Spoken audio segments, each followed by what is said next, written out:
Let's send it over to meteorologist Stephen Nehrenz. He's in the Bob Mills Weather Center.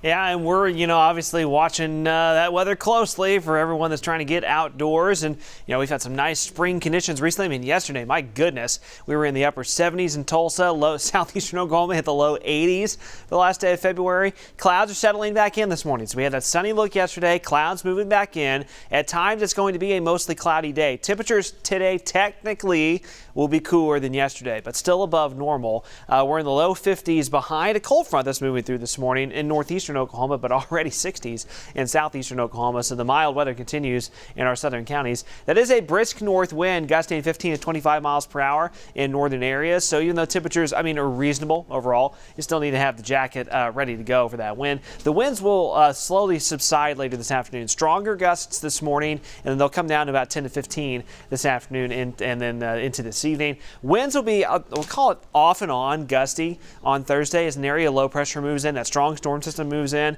Some parts of the day winds will let up a little bit. Other parts of the day tomorrow winds will be very strong, and that'll continue into Friday. So today the severe weather threat is primarily kind of northeast Texas along and just south of the Red River. There's already been some severe storms in Dallas this morning. That's generally where that stays. But we could see one or two of those clips southeastern Oklahoma. Tomorrow, Thursday, we've been eyeing this for a while, and this is still a significant threat for severe weather, especially kind of in some of the same areas as today. Northeast Texas, the Arquitects region, where you can kind of see that bullseye, but that extends up into southeastern Oklahoma. Here's kind of the zoomed in view here in our area.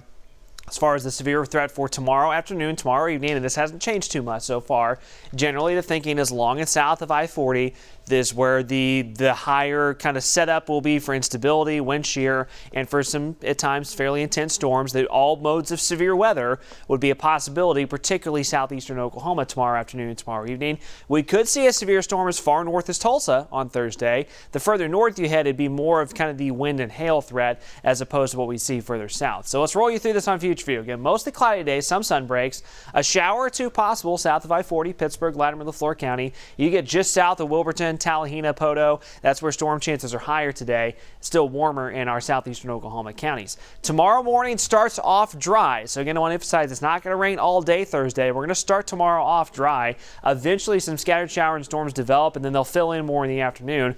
Tomorrow's highs, once again, will be quite a bit cooler to the north and west, quite a bit warmer to the south and east. And then those storm chances will continue to fill in a little bit more late Thursday and early Friday. Could be some locally heavy rain and actually some flooding threats across far eastern and southeastern Oklahoma late Thursday, early Friday, even as the severe potential moves out. And then, yeah, that's not a misprint or not seeing things here. As the system kind of winds down and exits the area, the wraparound precipitation could end as a wintry mix or some snow in our far northern counties early Friday morning. It only would be minimal accumulation the way it looks right now, but again, that could be some wintry precipitation early Friday morning.